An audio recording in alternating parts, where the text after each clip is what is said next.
Hello everyone, this is Sean Keogh from Tiger's Eye, tigerseyeportal.com.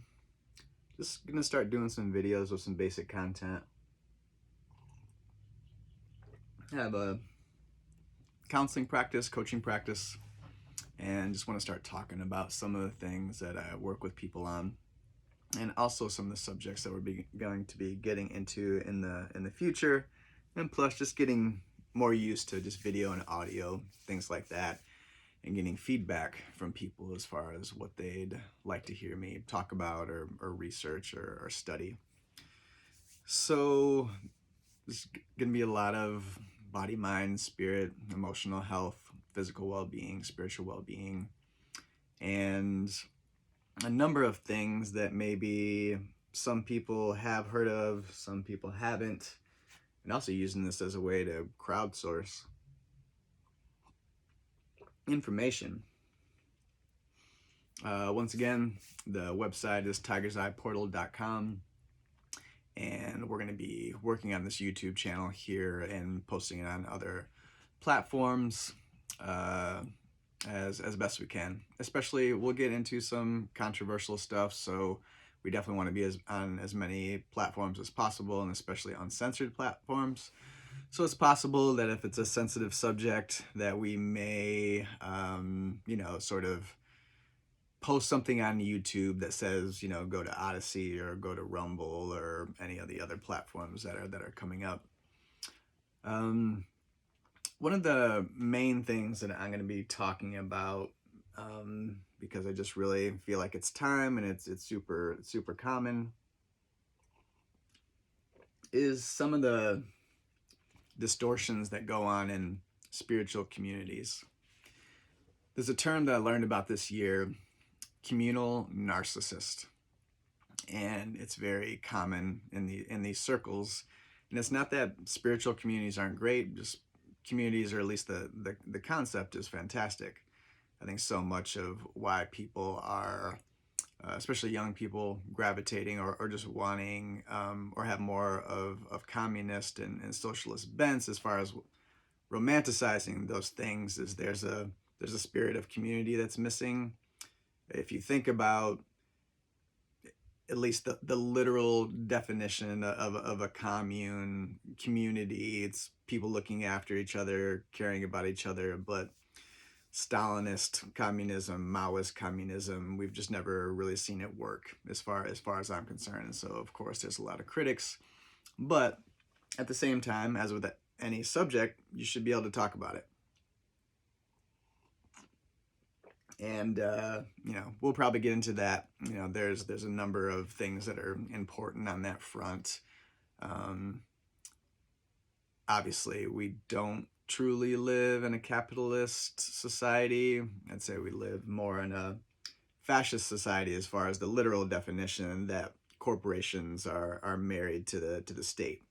Subsidies, subsidizing GMO corn and soy and the worst possible practices for the earth are subsidized, and that's just complete insanity.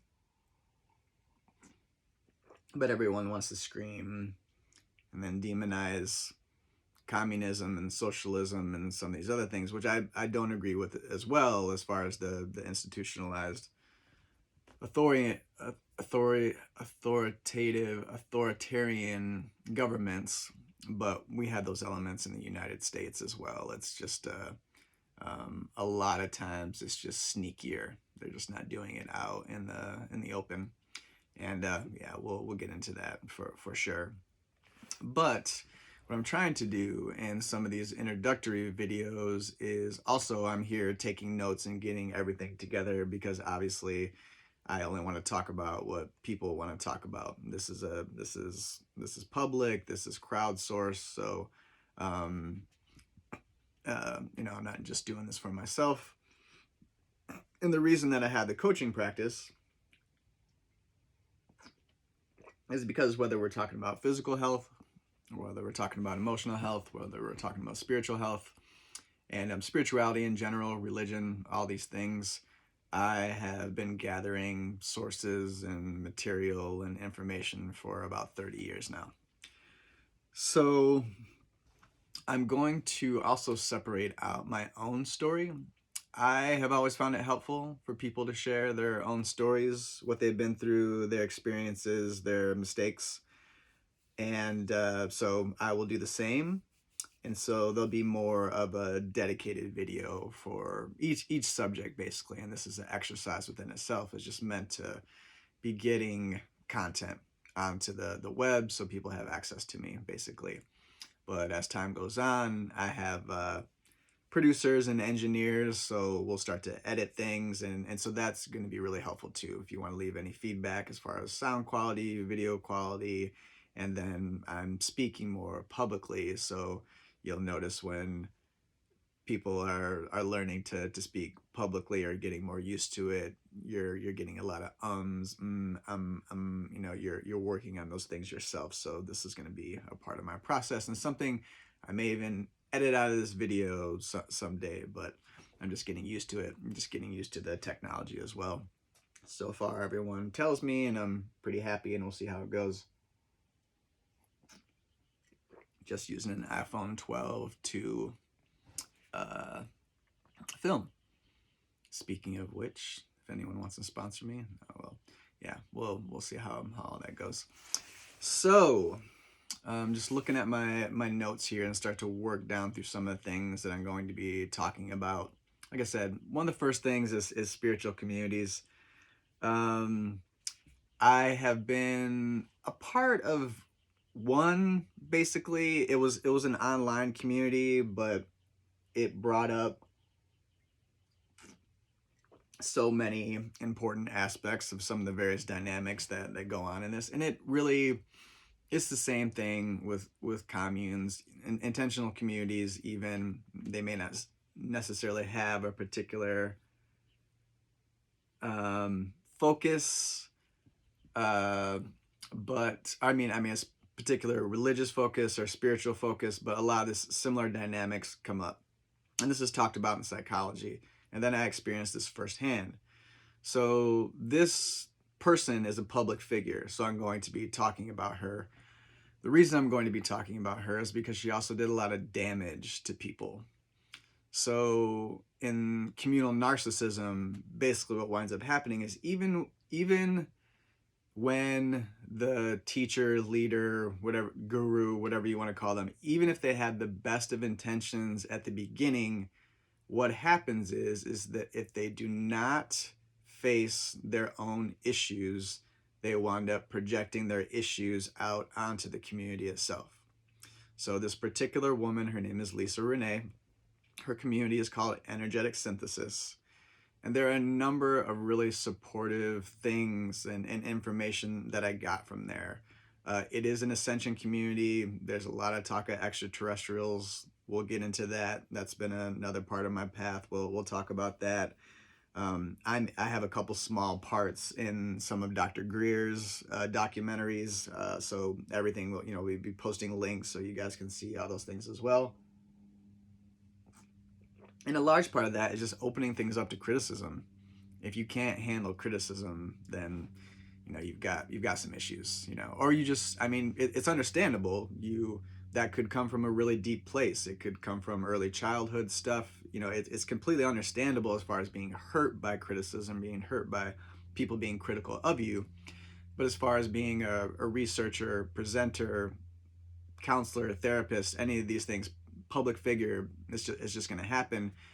And there's this great quote, if you don't know about it, and something that I'll post as well, because it just comes up all the time, and it's just so telling. This quote by Teddy Roosevelt, when he just talks about the man in the arena, man or woman in the arena. But there's a difference between actually being in the ring and taking the shots, as far as just being on the sidelines and just critiquing things.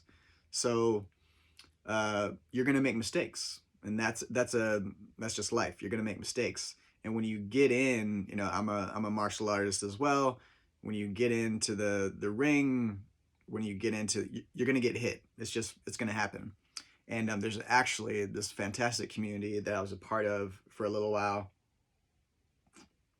and hopefully we're gonna have the time to promote it where I am now in Sedona, Arizona, where we actually used boxing as therapy. So if you think about it, even just even just having someone close to you with that energy that they're going to hit you brings up so many things. If you were hit as a child, if you've been in through any abusive situation, you could put on the gloves, come up and just stand with somebody and then just start bawling your eyes out because it brings it up. So that in itself is a beautiful thing as far as the therapy is concerned. I personally, most of my experience as far as martial arts is more in capoeira. We'll talk about that. There are a lot of aspects of capoeira that aren't so practical. In my opinion, if you want to learn practical martial arts, MMA. Study BJJ, Brazilian Jiu-Jitsu, striking, Muay Thai striking. Shaolin is beautiful, and there's a lot of practical applications with Shaolin as well. I have a lot of friends in Shaolin who I love very much, and it's a fantastic thing. And but we'll talk about that'll obviously just be another subject. But so what happens in these communities is the leader of the community is especially when all the information is coming through that one person. They're the person who's the channel, all these things, and they're the one. And so in a way there's a beauty. Right now, I'm channeling my information, I'm channeling my life experience, my insights, and so in a way there's a very natural part of that, and that's just being a leader, that's just being a presenter. But what happens is say I was telling you, sharing some story with you, and then you questioned my story, and some part of me couldn't handle that you questioned my story, so then I turn on you, which is exactly what happened to me. We're also going to talk about the scapegoat. The scapegoat is a very, very common, well, common in the sense, especially those of us who experience it, the black sheep in the family, that you get all the dirt, you get it all projected on you as that member of the family, and that's what you're here for. In my opinion, that's what you signed up for. It sucks at first because it hurts, everyone's disowned stuff being projected on you, and you're the crazy one, you're the demonized one, everyone else.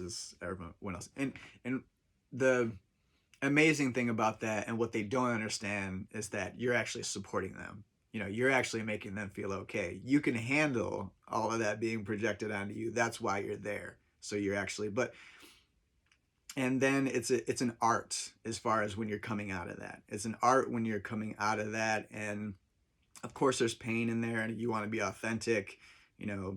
Screw you for treating me like that, but you also don't want to do the same thing, and as far as just spilling out all your pain onto them or trying to make them pay or whatever the case, you actually will develop these ways of how do you artfully support and have compassion for your family members and your friends or anyone who has done this to you, but at the same time knowing your worth and not taking that on anymore. There just comes a time where she's like, okay, all right, I'm done. This part of the game is over, and I'm ready to start living my life.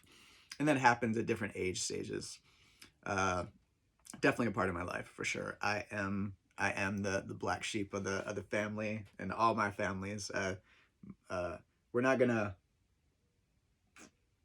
I'll be sharing personal things, but I'm not going to mention any family member or basically any person who isn't a public figure. I'm a public figure now, so have at it. But anytime I'm going to be sharing stories, I'm going to be doing my best to protect people's identities, and so there'll be a certain vagueness of it. But the stories are important. The stories are extremely important. That's another thing in spiritual circles. Everyone wants to demonize your story. Oh, you're just telling your story. Yeah, you're telling your story. Your story is important. You're an important human being. You are a vast and incredible soul, and your experiences, in my opinion, go way beyond this life. And we'll talk about that. We'll talk about it more in a sense of multidimensionality, and that there is no past, present, and future. There's only multidimensionality, and that experience that that experience of past lives, there's other stations of identity. All those things are happening at the same time. And the goal is to coalesce into your present form and be as potent as you possibly can in your present form. And we'll talk about the escapism in that. So many people want to, or so many, but a lot of people in these circles want to escape into these other identities that make them feel safe. You don't want to be the 7-year-old or get in touch with the 7-year-old who was abused or went through some sort of traumatic situation. You want to be the warrior in whatever era with the battle axe and the king or the queen, whatever, where you felt empowered.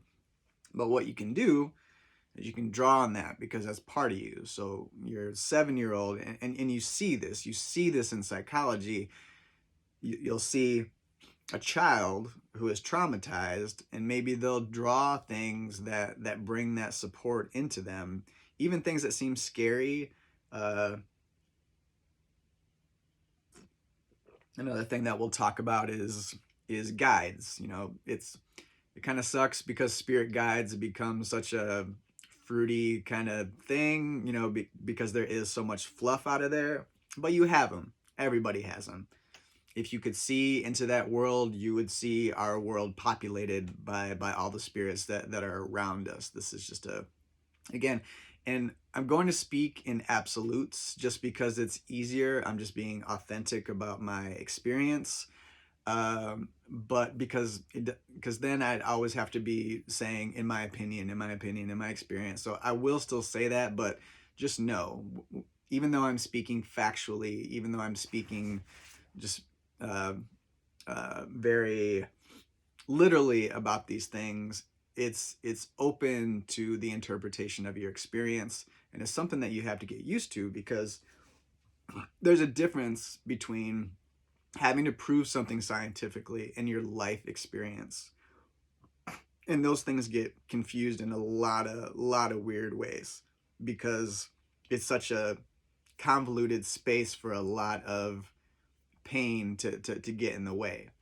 So if you have some sort of experience that you can't explain scientifically, get used to you're just sharing your story. You're just sharing your experience. If someone questions it, sorry, if you can't prove it scientifically, if you can't show them, and this happens so much in the UFO community, someone has an experience with extraterrestrials or, some sort of multi-dimensional, just this beyond what most people are used to experiencing. They come in, they start talking about their story. People jump on them. Some people who just are really trying to get to the truth and are probably a little bit more respectful, and some people who are just being jerks about it all, or trolling or whatever. Trolls need love too, though. So you have to be able to be in a space where okay, I can't prove it. I can share my story. Maybe there are some aspects of these stories. I mean, the Bible is another good example. We'll talk about this too in depth, and actually in a lot of ways. It'll be another subject. That there are a lot of different stories blended in there. There's not this linear progression of this thing that happened. And for some people, that's really confronting. The Word of God. There's so many things mixed in there, but you can prove that. So let me prove this scientifically, where this thing comes from. And so if you're a true, authentic truth seeker, or you're a believer in the sense that, God, the spirit of all things, then you should want the truth. There's a great quote in Theosophy, I believe it is, "My religion is truth." That's it. I just want to know the truth. That's it. So anything that gets in the way of that is Satan. And Satan is just the adversary. Satan is the adversary to truth. We're going to get into a particular author, Jason Georgiani Reza, who actually talks about where the origins of the devil come from. And it's very interesting. So when you know about the origins of where something originally comes from, you remove all the superstition, and you also remove this thing that you think is an entity. You know, this malfeasance, this dark force in the world is never going to get caught. The devil's never going to get caught, because the devil is an aspect of life. The devil pushes us on. The devil initiates us. It's the force that actually keeps us true, keeps us truthful. Because if we're not being truthful, we're going to run into that stream of energy that runs in the universe. If we are being truthful, then we're going to be in the truth stream of the universe. And just even that, think about someone who's in this reality where they think there's this God over here that's a literal person, and this devil over here that's a literal person, and they're not recognizing those elements in themselves, that this is, and two, there's the shadow, and accepting the darkness within yourself, and all these things.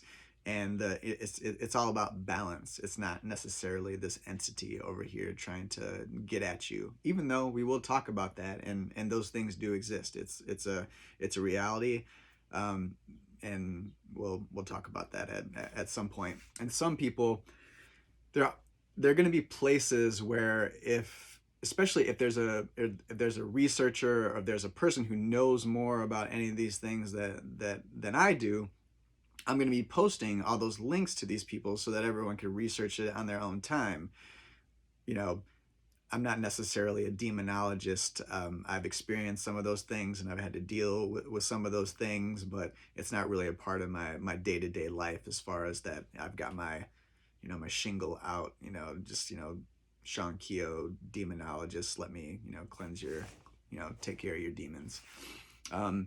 But there are people who focus on that, are people who just really have at that. There's this pretty wild guy in the UFO community that just goes at it, and as far as I can tell, he's the real deal. And again, like, I'll give the links to these people, and you can have at it if that's what you're feeling.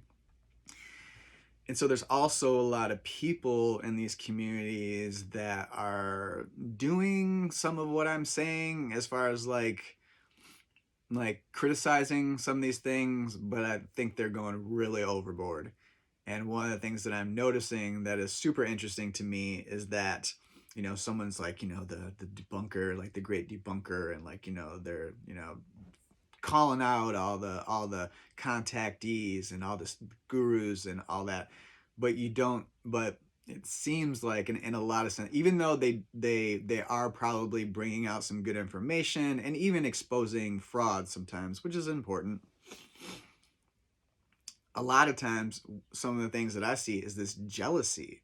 They're jealous that because so many of those people that I see doing some of these things, and again, God love him. Like, hey, like there's a great guy that if you don't know about him, then I want to turn you guys on to C.W. Chanter. He's fantastic and he's hilarious. And I was just about to quote, God love him, goddess love him. Like, he's such a great guy, and he's a really, really smart guy. But CW is a good example. Like, I love you, man, but I will talk about some of these pieces. Sometimes there's a jealousy that it's not happening to them like this. I think on a fundamental level, every one of us is wanting to tap into the mystery because we come from the mystery. And so when we tap into that, it's us, and sometimes it's a lost or it's a buried part of us, and a lot of times that's the process of incarnation, the forgetting of where you were before as you're born back in again, and recovering that awareness. In the Toltec tradition, we call it the totality of oneself. You're trying to gather all those pieces and remember yourself again. And in my opinion, it's the same thing. The Buddha seems like a more tangible story, as far as, for the most part, it seems like historically you can pretty much identify this person. Jesus is a little murkier in the sense of what people traditionally believe, or like what a Christian like believes of Jesus. But we're going to get into that. Fantastic researcher Ralph Ellis, and uncovering who the actual person was, and the mythology around the time that got blended into who the actual person is. And we're going to talk about that. That's going to be a completely separate subject. And I'm going to be doing some large presentations on that because, to be quite honest, Ralph Ellis, I want to get your attention. I would love to interview you. You're incredible. You've been a huge influence on my life. Absolutely incredible material. And Ralph is an absolute genius and researches a couple different subjects which are important as well. Climate change. Yes, the climate is changing, but the magnetic poles are reversing. So it's not an element in the atmosphere that's 0.04% of our atmosphere that's responsible for the climate changing. CO2 comes after sun activity. The sun changes the climate, as well as other larger planetary bodies and influences. And so we're going to talk about Ben Davidson and try to get people to, or at least give people access to Ben Davidson's research, because if you can watch one suspicious observer video by Ben Davidson and comprehend everything it is saying, you are an incredible person. If you can't comprehend everything that he is saying, then you don't know shit about climate change. So, and that's a liberating thing. It's another program on the planet. It's crazy. I mean, Al Gore literally said that New York would be underwater by now. And it's not, obviously. And so, and he's a completely horrible human being. I'm not gonna. There are plenty of researchers who can tell you all kinds of great things about blood and gore.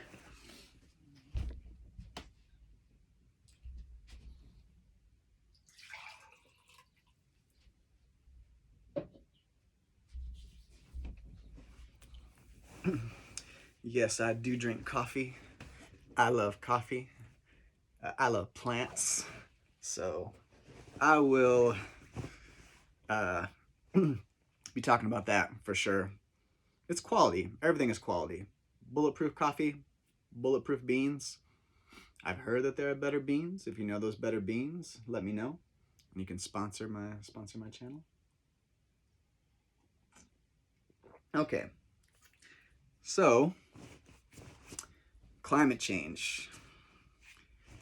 And yes, there are plenty of tangents going on right now, but like I said, this is how it's going to be in the beginning as I try to hone in to what people want to talk about, or want to hear about, or want my opinion about, my experiences about. And this is what I do in my practice as far as coaching is concerned. So if, let's just say for argument's sake, you're like a 15-year-old kid, you're having a spiritual awakening. That's what happened to me as far as my initial awakening. Plenty of experiences as a young person, but the awakening into adulthood and my Kundalini awakening happening at 19.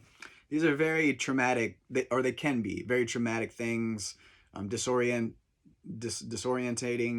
experiences. A lot of times you feel really alone because this is happening to you and not happening to a lot of other people.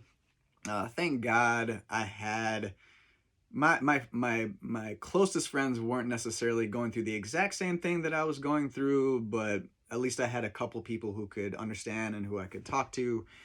And everyone is in different stages of this, and this they're in the Mayan tradition. One of the Mayan traditions, their university professors would not start teaching until they were 50. In Steiner, it's a similar thing. Rudolf Steiner said something similar, that people shouldn't teach in a university until they're 50 years old. I'm 45. So, and like I said, this is just like the timing of things. And I I had mentors at the time as well, or sometimes they were just yeah, I had mentors at the time. None of my mentors were public, so I'm not going to talk about their names publicly. I'm just going to talk about the ways that they supported me. One of my particular mentors, who I'm remembering now, I actually had a dream about last night. It was just about, and this is something that happens on videos as well, or in meditations. You're just getting this support.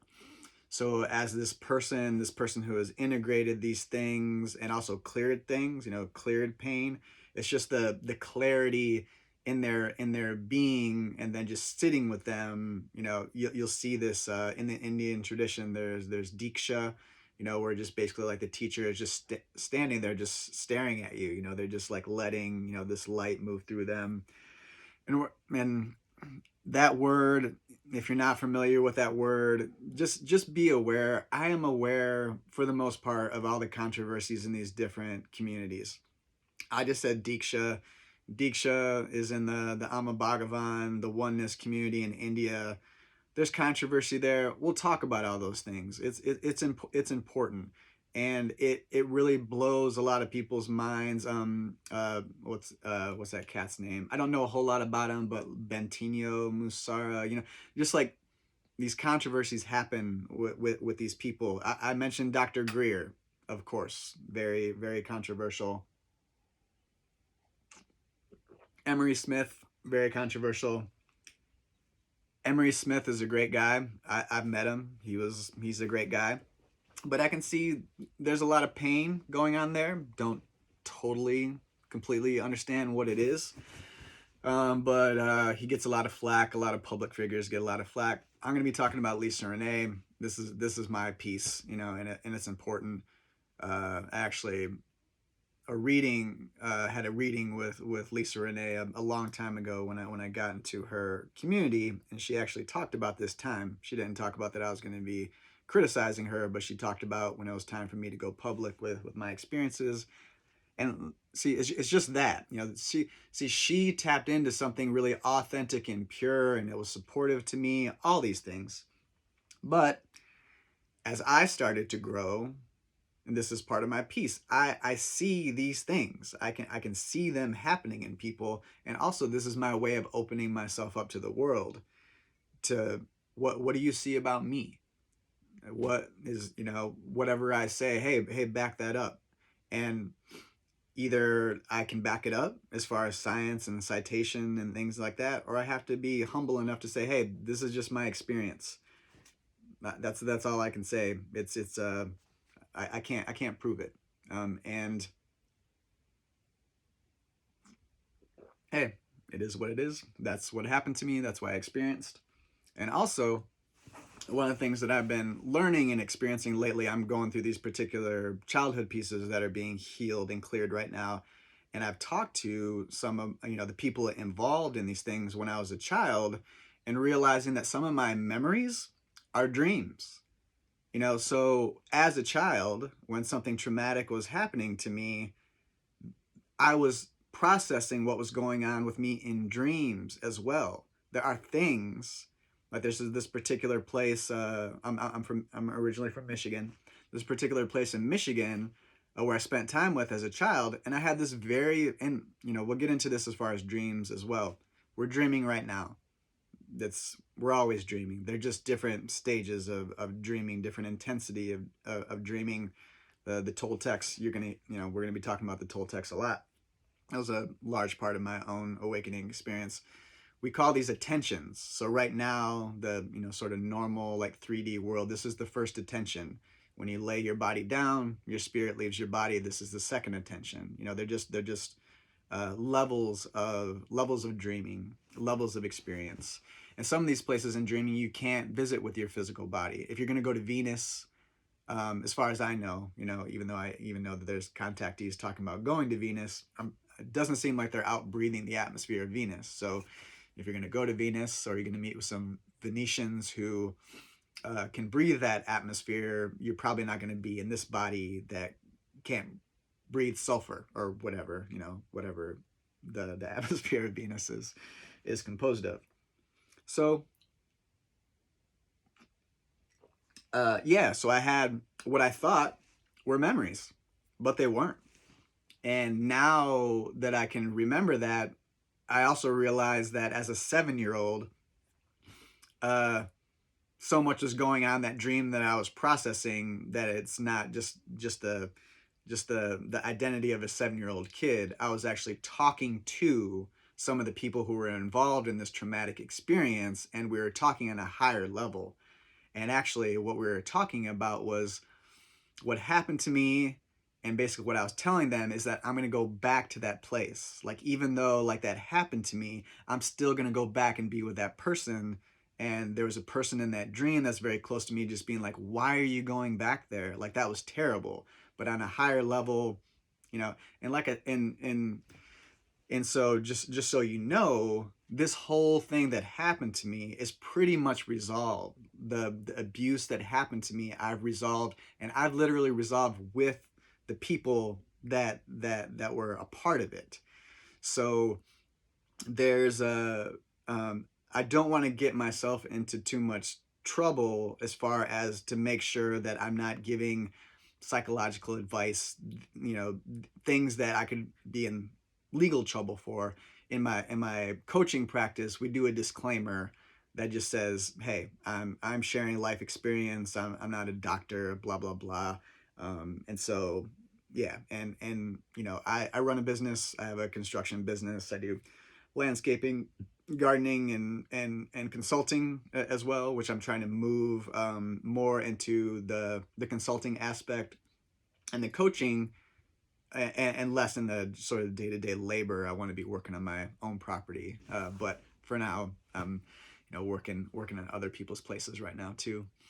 So yeah, you know, you just don't want to, I mean, fundamentally, you don't want to talk about things that you don't know anything about, and you have to recognize when you've reached your limitation. I coached someone a long time ago that I just had to step out of, because whatever they had going on was a traumatic issue that they needed a trauma therapist for. I can't be your trauma therapist, and I could probably get in a lot of trouble for trying. But if you are just integrating these things and you just need support and advice or shared experience, that's fine. That is literally what coaching is. Coaching is just sharing experience, and yeah, coaching is just sharing your experience, sharing your knowledge, and if you have the resources, backing up that knowledge, as far as if you are getting more scientific, or you're getting into nutrition, you know, some of the, you know, psychology of some of these things, and backing it up. But sometimes you don't need that. You just need to hear, you just need a particular piece. And sometimes people have pieces for me, sometimes I have pieces for them, and that's really all that it is. So I'm going to end this video for now and just get it up, just to start building the practice and just getting the energy out there to the universe. So please feel free to email tigerseyeportal.com, post comments, all these things, and we'll start to get the ball rolling. Wishing you nothing but the best. Take care.